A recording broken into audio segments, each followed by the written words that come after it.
Our topic today is called Starting Strong, Diversity and Inclusion in Distance Learning.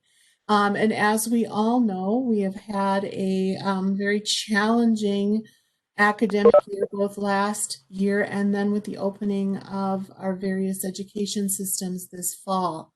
And so we've invited three wonderful panelists to speak with us today.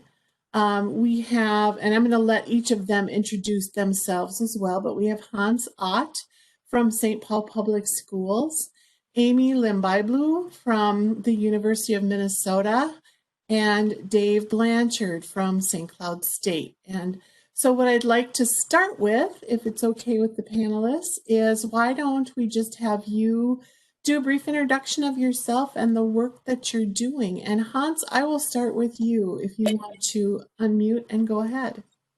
Sure. Hello, everyone. It's great to be here. I hope you're doing busy time.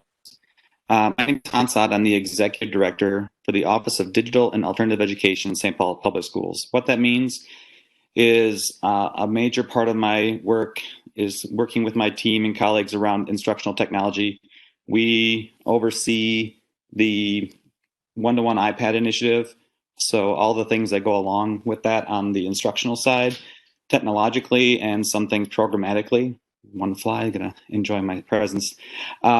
So 37,000 students. We have about 44,000 iPads, plus all the MacBooks that go with the instructors. We've managed Schoology, Seesaw, Infinite Campus, and our digital subscriptions and things like this. So that's a big part of my job with my team.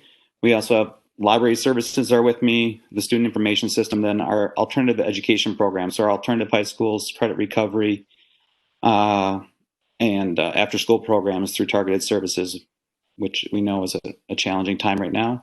That's kind of the scope of the office at this point.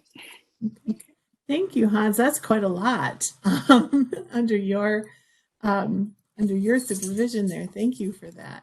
Amy, I'll go to you next, and I hope I pronounced your name correctly when I said it before. You were pretty close. Yeah, Limbaiblu. Amy Limbaiblu. I am with the Rothenberger Institute in the School of Public Health at the University of Minnesota. I am an instructional designer, and I'm the assistant director with our group. And so I don't work at the university level. I work specifically in the School of Public Health. But our group delivers one credit online courses to undergraduate students. The School of Public Health at the U of M primarily delivers graduate courses. So our group is unique in the School of Public Health. But our one credit courses are high enrollment courses. We deliver courses that focus on wellness and well-being. And our outreach is about 4,000 students a year.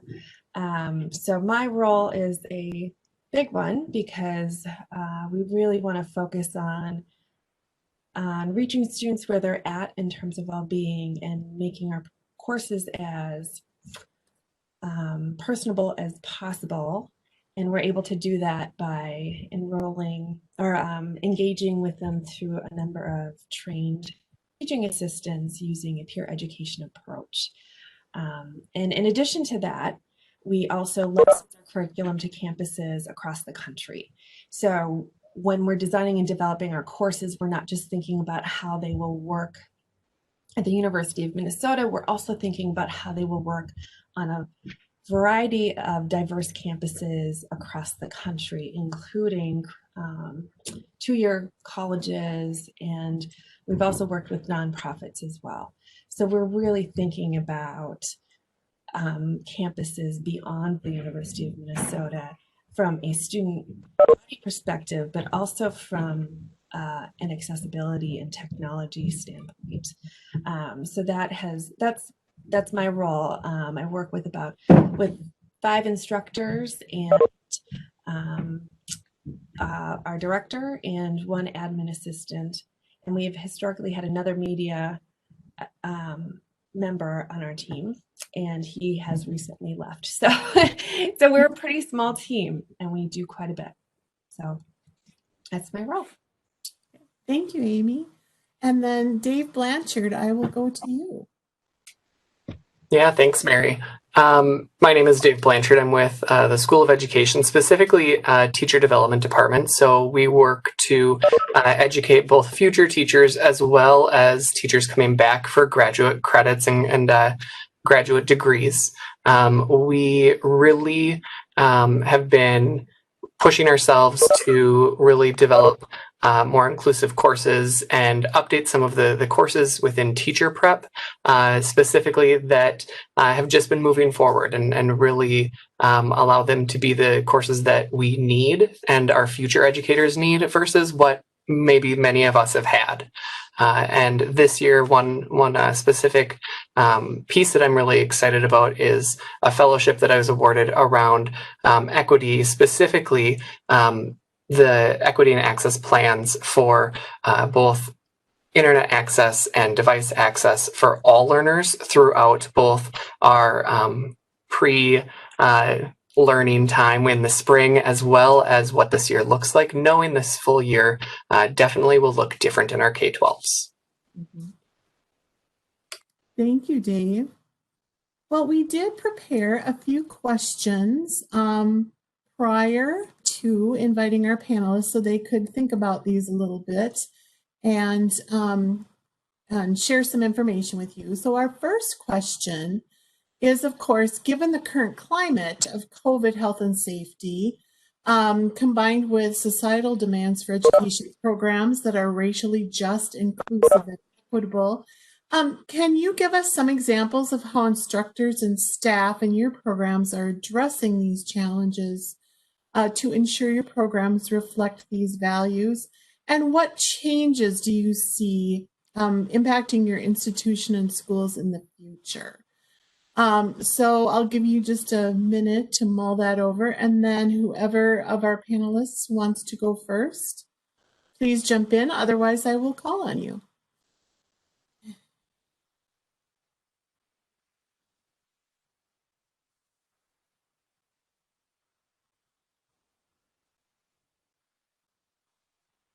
You're being very polite, so I'm going to go ahead and I'm going to call on Amy first. Oh, sure.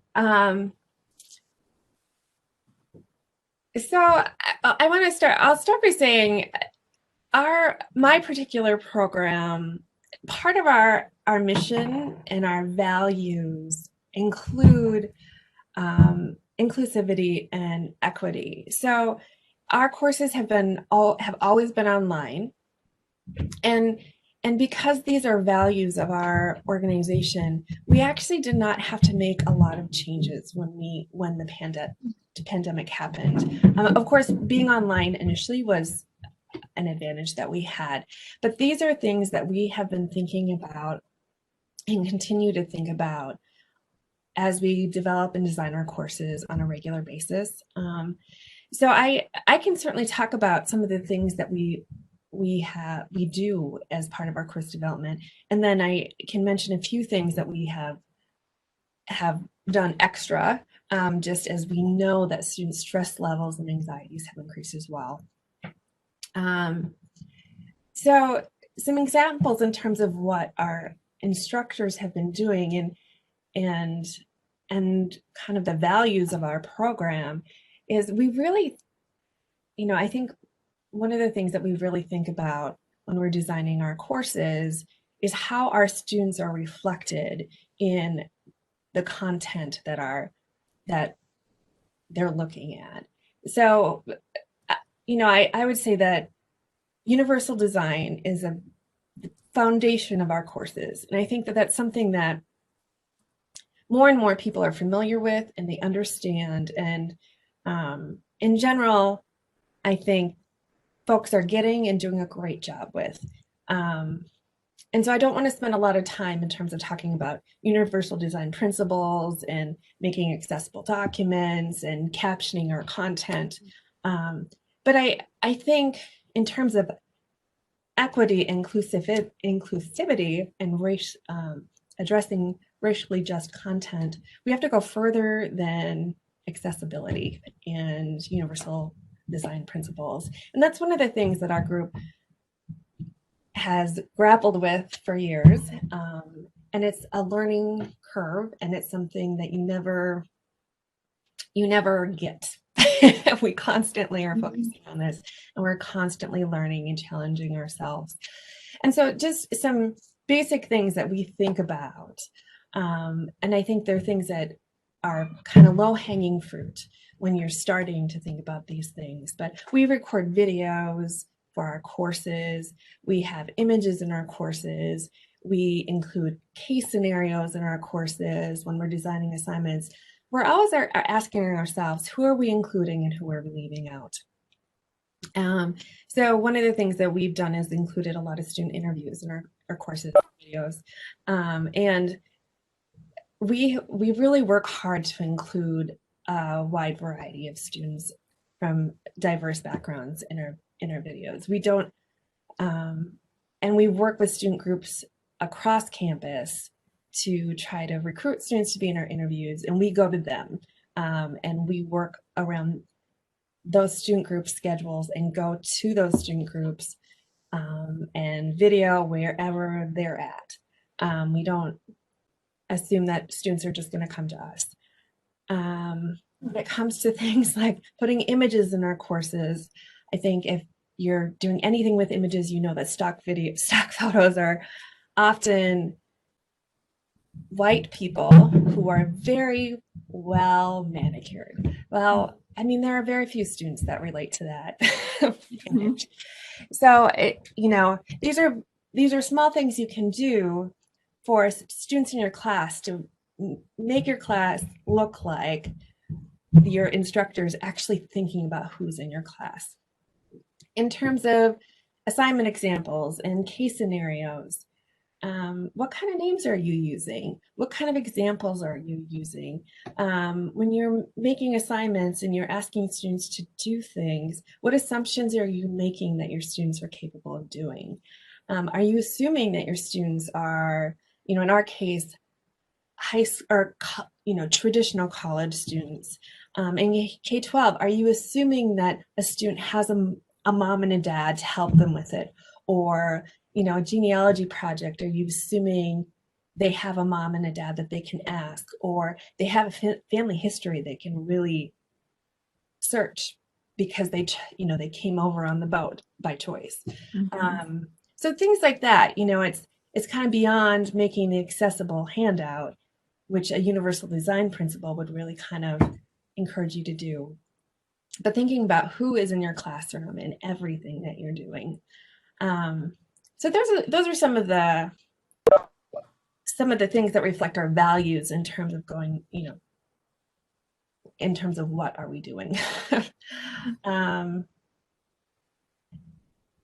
then, it's also in the way that we relate to students. I think in terms of COVID, we've really kind of gone further in terms of being understanding about mental health issues and stress and assignment deadlines and being flexible about those sorts of things right now.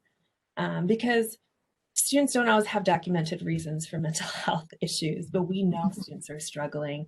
But in an online class, we're going out of our way to make sure that students have ways to connect with us about anything and everything that might be impacting them. And making sure those avenues are embedded into the course site from the beginning. And trying to think through things in multiple places. But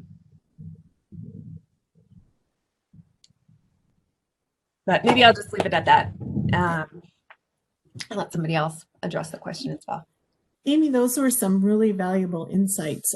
Just even talking about the images and things that you use in the course to make sure that the students can see themselves reflected in your course. I just really like that. And I loved what you said about meeting your students where they are as well. So thank you. Dave, would you like to go next? Yeah, thank you. And Amy, that was wonderful. That was like some of the stuff that we talk about in grad school to students who have experience in the field, and we remind them about certain things. So I loved hearing that. One of the pieces that I'm really proud to work with St. Cloud State so closely with is last year, early in the fall, we were developing our strategic plan around how the School of Education really needed some new initiatives around meeting these needs specifically. Many people know the area of St. Cloud and some of the perceptions that we've had in any thing that you're thinking of. I can say, yes, that is a perception. So being able to say that we are moving forward to develop a program and courses that are revised to really reflect our communities, as well as working with specific grants that we've attained to engage students in high school that are reflective of our community in the work of education. I think that now more than ever, with COVID being a divider of who has access and who does not have access, as well as all of the racial and societal demands that we've had in our state and now our nation, being able to continue in that work to bring in a diverse community within that field of education is so vital, because our teachers need to be reflective of their communities. And we know that most teachers in Minnesota are not reflective of the communities that they work in. So that's one piece that I'm really proud that we've been working on, and that's hard to replicate within other systems. So with that being said, I think that the more we can be inviting our communities in to assist in providing perspective. When I was in K-12 and in district leadership, one of the pieces that is sometimes the hardest is a teaching and learning advisory, inviting the community in and really honoring their values of the community to be able to have those discussions. And that was one of the most impactful things in that term of my career that I took away, is really finding who our community is, not just those who want to volunteer and want to go to the committee meetings because they love school, but who makes up that community, and bring them in and figure out what their needs are around COVID or around our societal demands, to make sure that they're feeling not only represented, but adequately engaged in the process. Thank you, Dave. Hans, would you like to take a stab at this question? Yeah, and my colleagues, peers, thank you very much. It's just an incredible work that's going on. I just went and got a pen and for a second, so that's why I turned off the camera. So there are a lot of places to start here, and for St. Paul Public Schools, I'd like to take a second just to share some artifacts and be able to talk through that. So it's okay if I share my screen? Yes, please go ahead. I'm going to stop sharing, so yours should be able to pop up.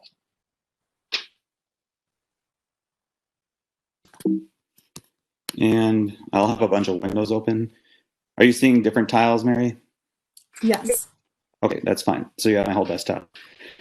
So our work with equity during this time is rooted in what we've been doing for the last decade or so, from our founding work with Pacific Educational Group and Courageous Conversation About Race. And as a white cisgender male, I don't know how everyone identifies on the panel, but coming in as a white guy, I know I have to acknowledge that I'm a white male in a district that is predominantly non-white for our students and our families. And so I acknowledge that, and I have to engage in that intentionally. So we have this framework, which we still use, and offers us ways to talk about race and things that are challenging with regards to equity in a constructive way.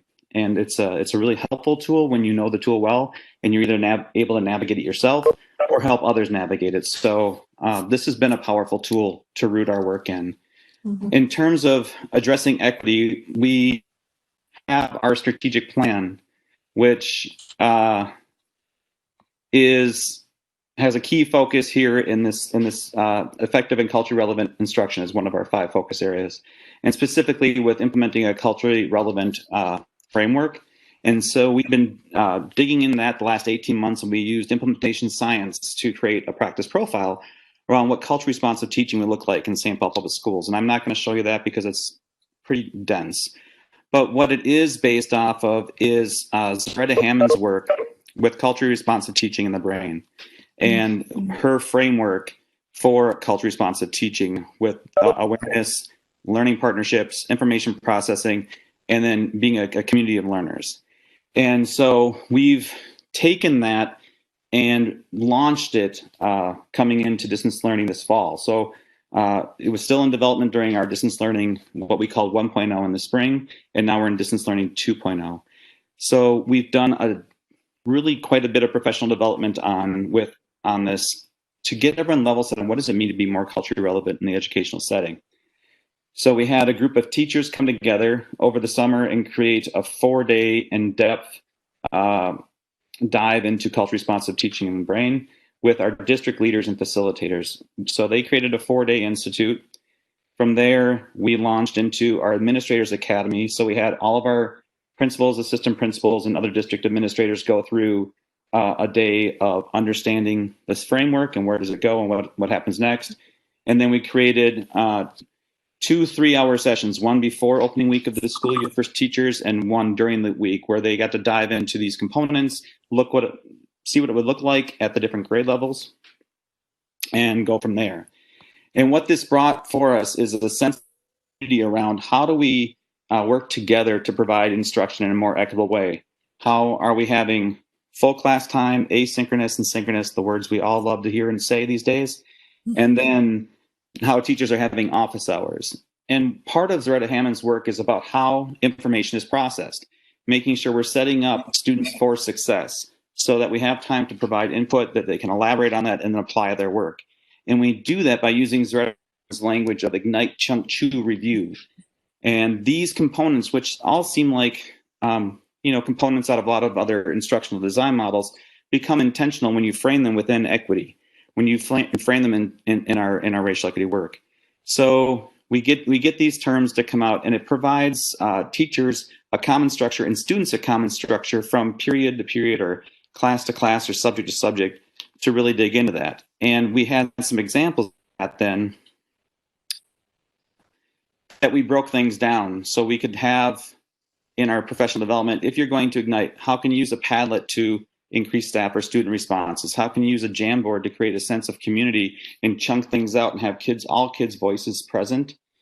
We use Flipgrid a lot, things like this. And then how do you manage cultural conflicts, and giving the teachers some tools about how we can take advantage of a situation that might come out that might normally have been a lot of discomfort or a behavior problem or something like this, and turn it into a cultural processing time. And then we also went into looking at, how does culturally responsive teaching look like in specific classrooms? And we had some mock situations made up for them. When I looked at this question, I looked at it more broadly around what does equity mean and racial equity mean in the distance learning environment for the public school system. And what we saw is adults need to work on themselves. Adults need to have a framework to work together with as we work with students and families. And then we need to train those staff, and we'll be coming back to that throughout the year with additional supports along the way. I think that kind of gives an overview of what we're looking for. Mary, is that?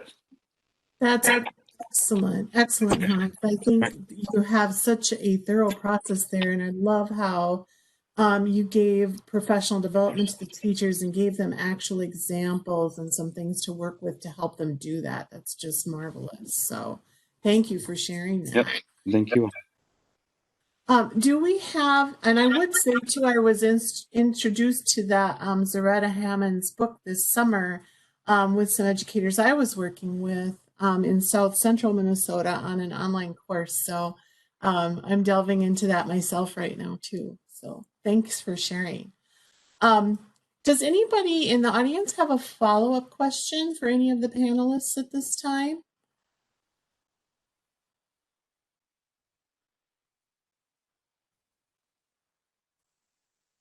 And if not, I will go ahead to the next question, which is, panelists, could you provide us with some examples as to how instructors in your education programs design and deliver instruction that addresses a diverse range of learners in such a way that these learners see themselves reflected and relevant in the curriculum? And Amy, I think you kind of started to address this in your initial comments on the first question. So I'm just wondering, would you like to add to that, or do you have any further knowledge you'd share with us on that? Sure. Yeah, I kind of got ahead of myself. I was mixing up questions a little bit. No worries.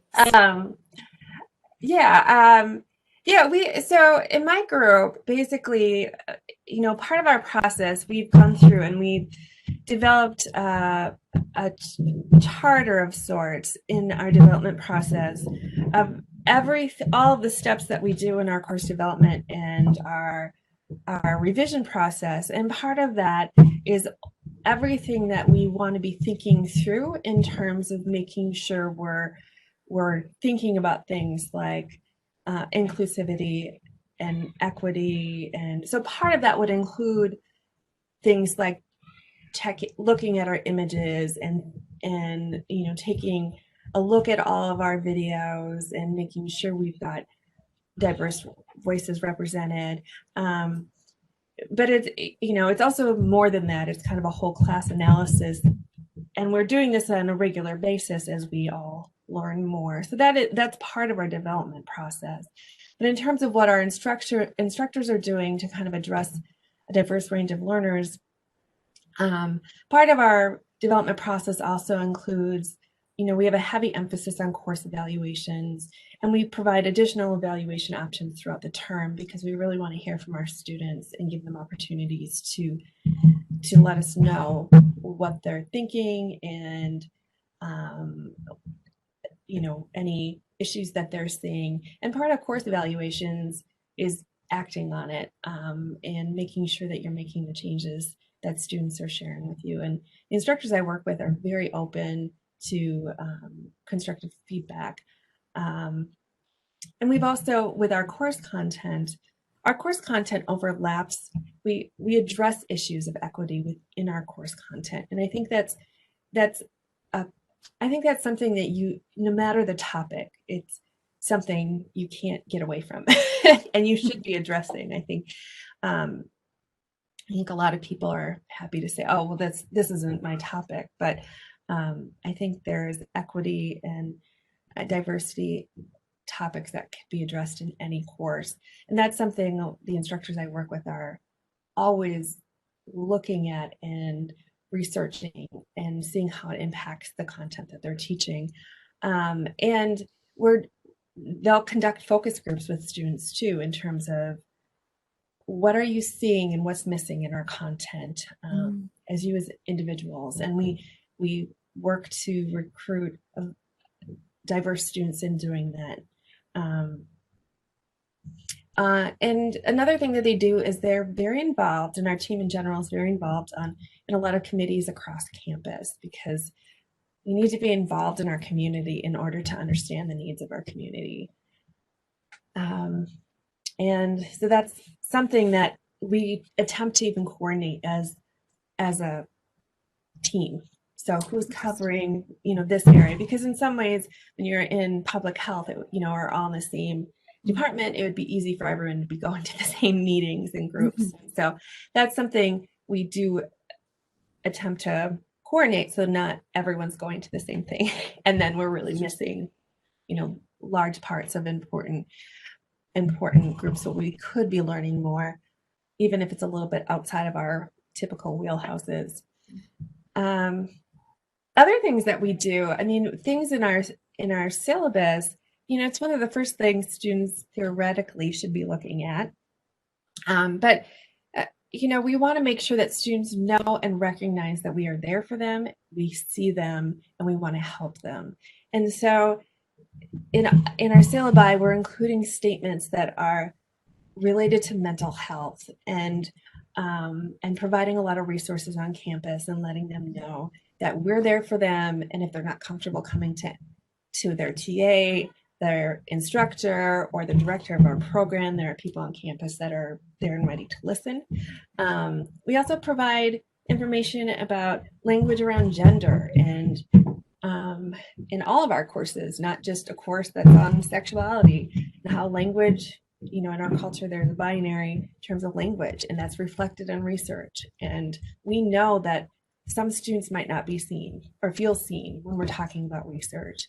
And for that reason, when we're talking about research, we use the language researchers use, but in our content, when we're presenting it, we will use they, them, the singular they. It is not a typo. We have gotten feedback from students saying that it's a typo. It's intentional because we recognize not everyone identifies as she, he, So we have a statement on that. We provide disability resources. We also have a land acknowledgement statement in our syllabus. So there's ways in your syllabus to let students feel seen and heard.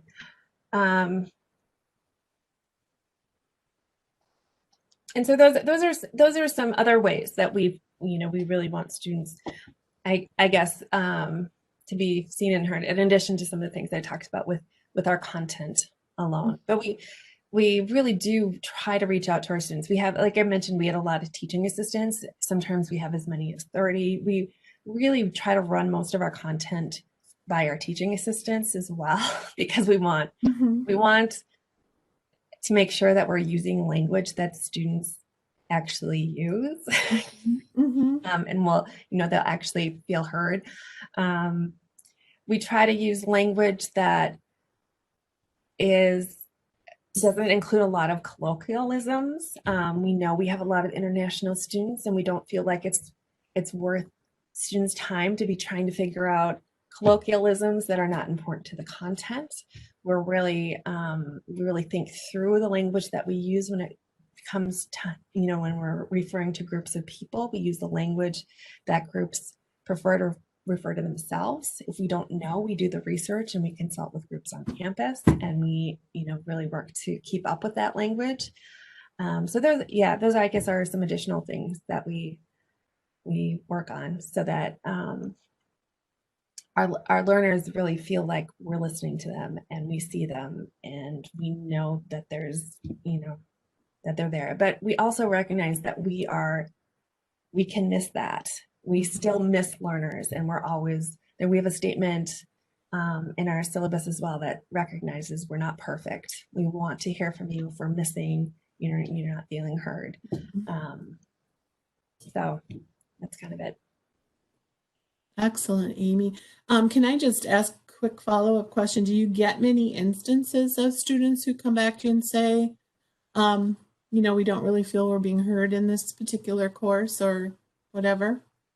Yeah, so I think that there are instances where students have said, I would like to see more examples of this, or could you provide more information about that? That has been really helpful. My understanding from our instructors is that we've gotten some just really great constructive feedback from students. And sometimes they're even further ahead, than we are in terms of language use, or, it might just be one sentence where we missed the mark just a little bit.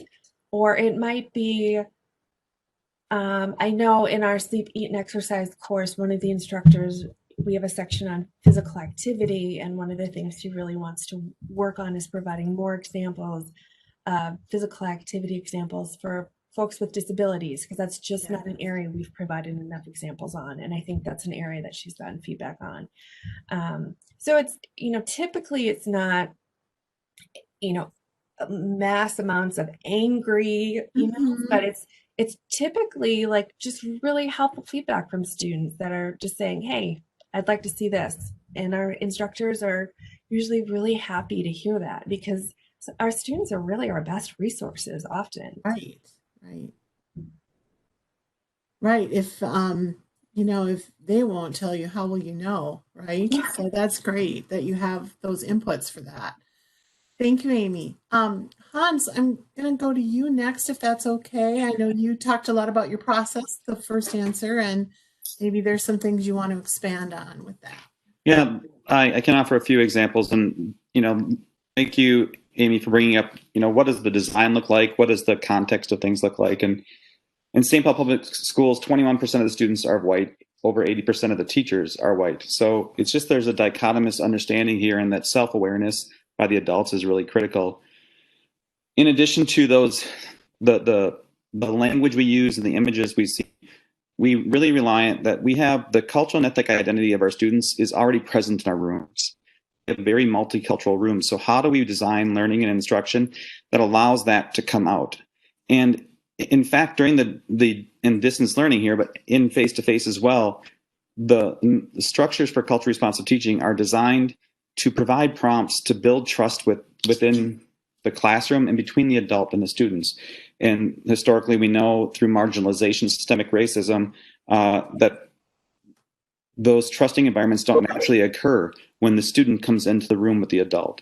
So using the frameworks that we talked about, there are trust generators where we're giving teachers tools on how to build those connections, how to get to and understand deep culture and provide opportunities to have communication, maybe around a topic, maybe not. An example that's always rung well for me is in a social studies or economics class I was in one of our high schools. They were looking at having each student make a collage of the foods they eat.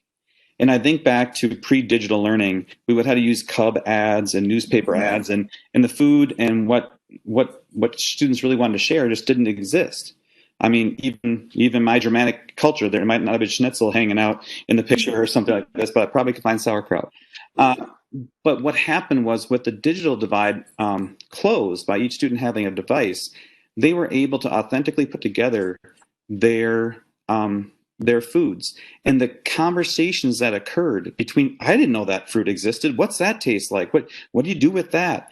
I mean, this idea of creating a space, and you see kids light up when their cultural and ethnic identity is now become an asset and strength, as opposed to it being marginalized by an othering because, oh, that's not French fries and hamburgers, And so creating supports for the teachers to create environments like that at the youngest of ages.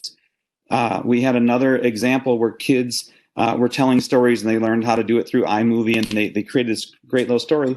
And again, it was this was an example from a student who had different ways of having picnics and memories of having picnics and describing the smell of the food. And normally they'd be a quiet student, but when the presentation was made independently and shared, and then you could hear the student's voice, and kids are like, oh, that's what your family does. It opened up doors and windows for conversations that were just amazing. And so I really appreciate what we do on a very structural, technical side, and then what we move to in an adaptive way when we change the mindsets of the adults to unravel those challenges with trust and create a place for student voice to be in the room.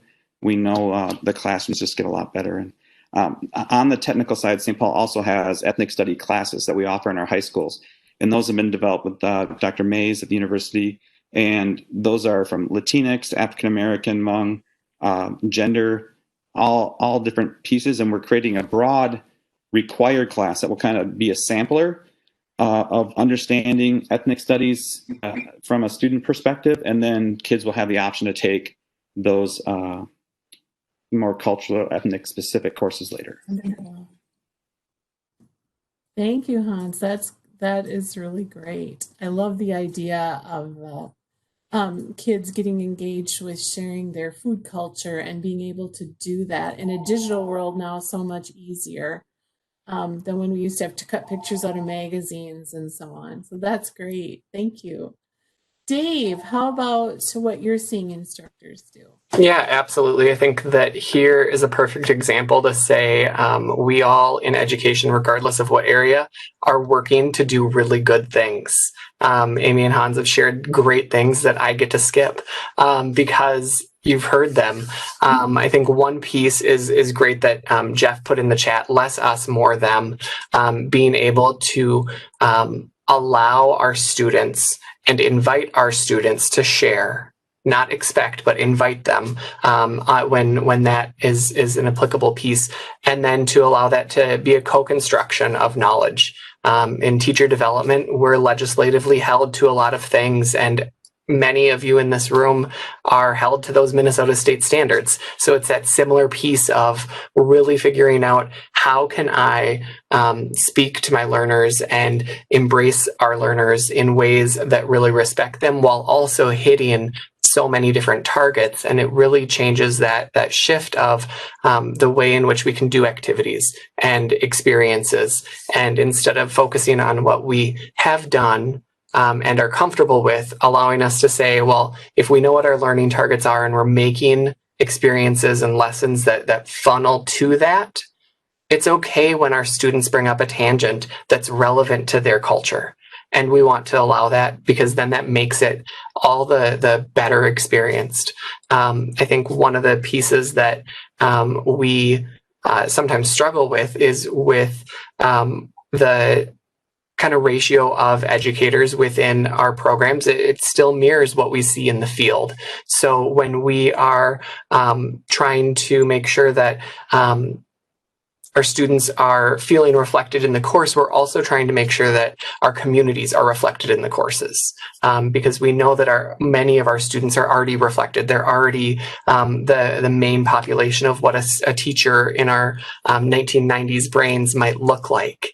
And as we shift that to looking more specifically around what our communities, especially in our different partner school districts, look like, and how we're able to bring that in, we find a lot more rich experiences. It also allows us to take opportunities like right now where field experience work looks significantly different.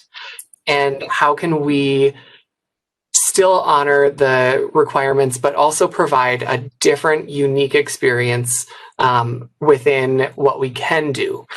So I know my team specifically right now is working on looking at how some of our elementary students can go through different experiences to feel what those classroom lessons are like without just sitting in a Zoom and watching things.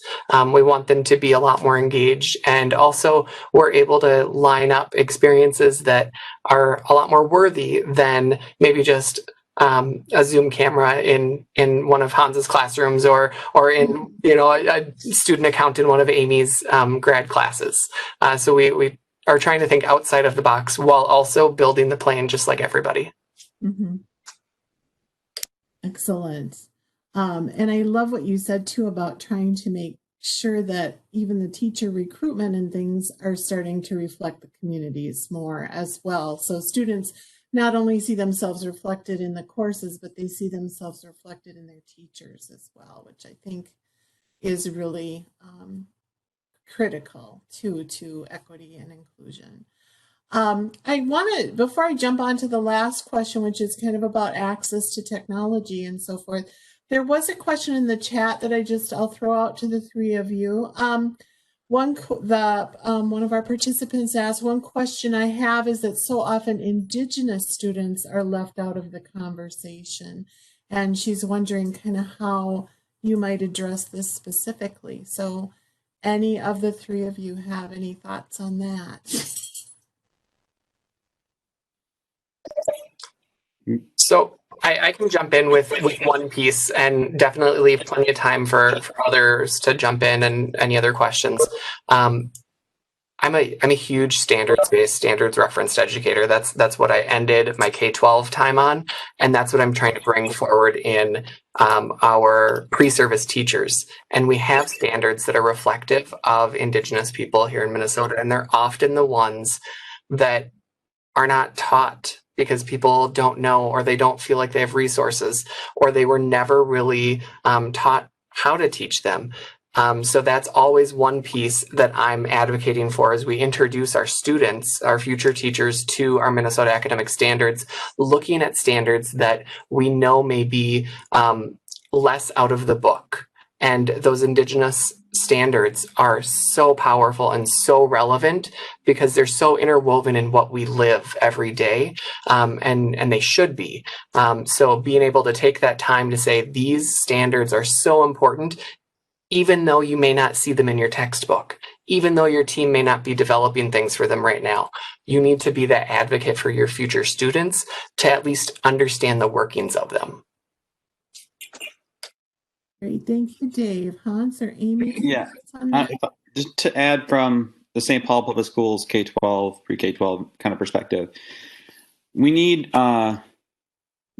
champions. You need people who are able to accelerate whatever the work you're doing, and you find a core of them and you develop a core of them so that we can accelerate the work. So in terms of our Native students, our social studies curriculum, first of all, making sure from the elementary through the high school that we're focusing and calling out the specific standards that are there because they're really robust standards. And then what we've done in our elementary program is we partnered and we have a Badote experience that our teachers spend a full day of training on how to do this. It's not a field trip, it's field work. And students really get to go out and experience components and standards embedded in traveling around our community and seeing where Native American peoples are represented and where we have taken over and absconded with Native American land and property and values. So that's tied into our Office of American Indian Education as well. And from that, we build that into additional work at the school site and then digital work.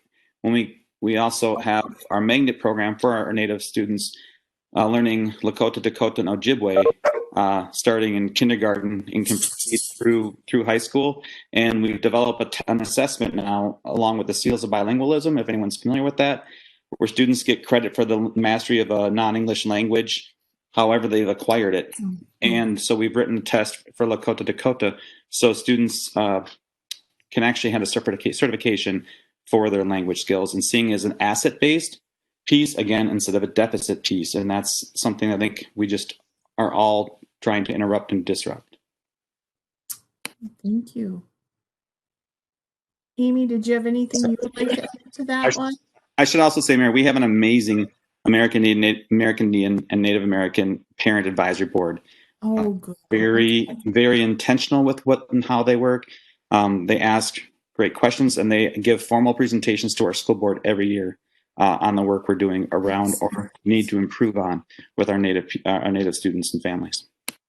Excellent. Thank you, Hans. I can't speak to the specifics of our course details and the content, but I will certainly. I know I am also well aware as a Minnesotan the importance of Indigenous people in our state and the hardships that Indigenous folks still endure, and so I believe this is on the radar of the instructors I work with, but I appreciate that you brought it up. And I mentioned that we have added a land acknowledgement to our syllabus, but I think that is kind of the least we could do in terms of that kind of recognition. So I will bring this up to the instructors I work with and make sure that it's specifically something that's on their radar in terms of the research that they're doing with their topic areas. So thank you for bringing it up. Thank you, Amy. Thank you. We have one more question left. Excuse me, and we're nearing the top of the hour, so we'll just take a couple minutes from each of you on this one. And this one we're asking about how are your institutions providing technical support, internet access, and device access to support students who may have economic or geographic barriers to participating in distance learning.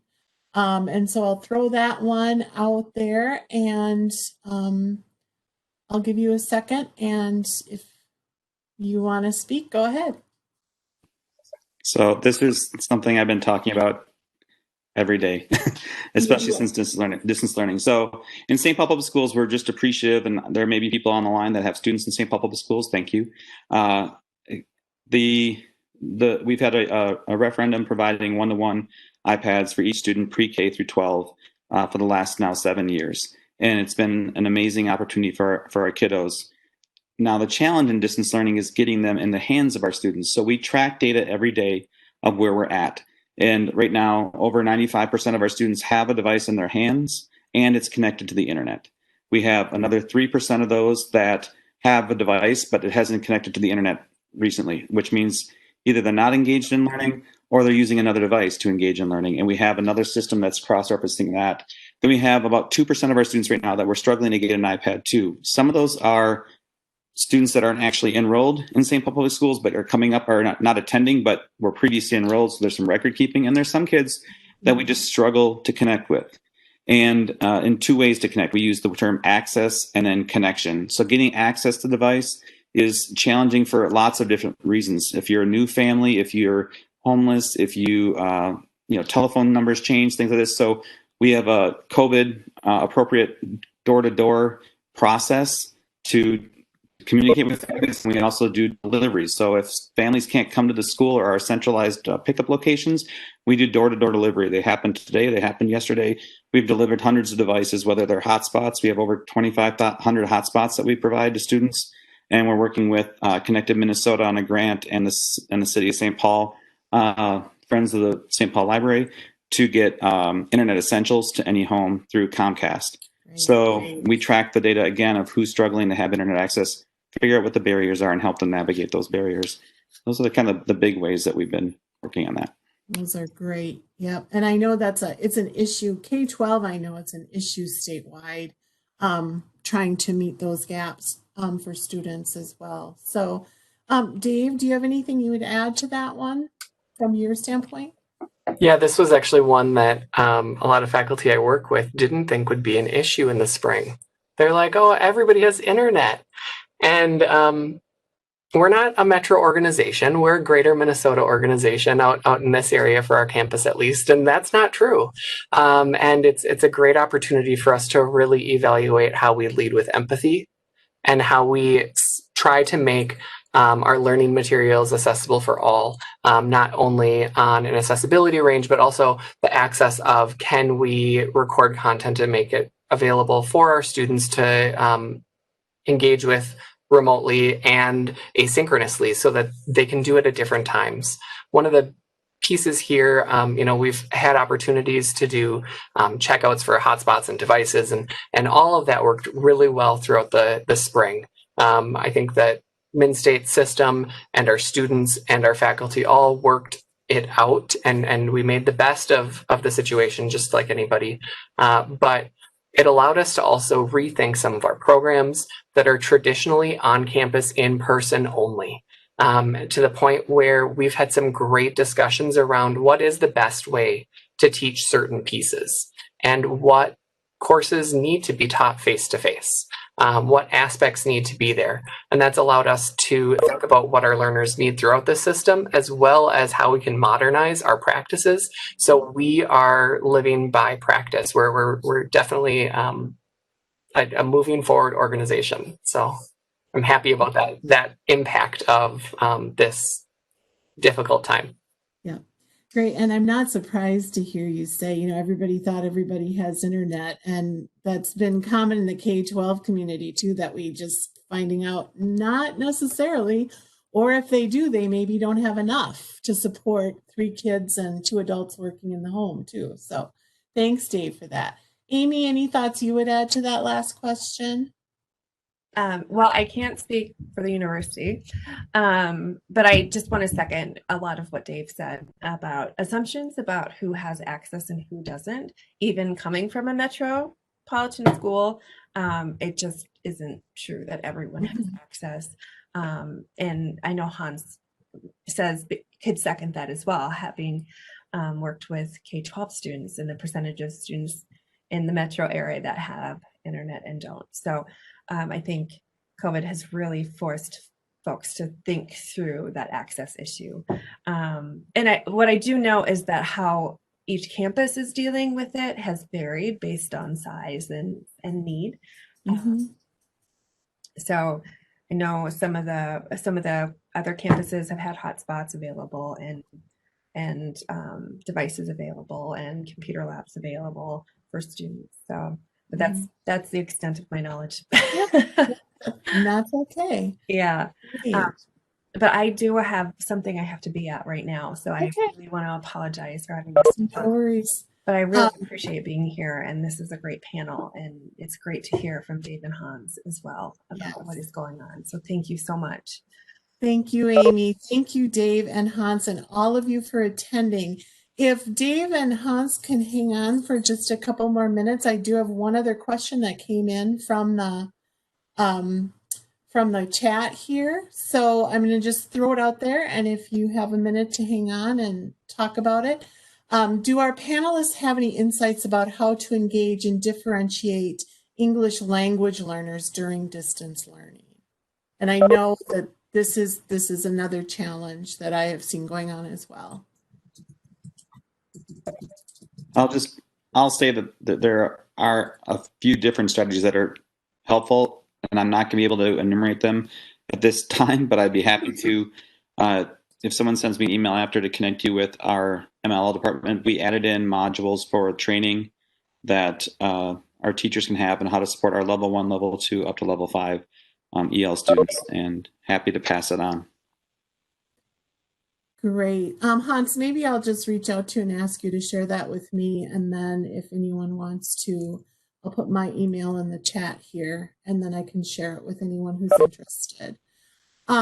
Again, thank you so much, panelists. And for those of you who attended our first webinar for this academic year, I thank you for coming as well. And we will look forward to our next webinar, which will be in October. And I should have the date on the top of my head, and I do not.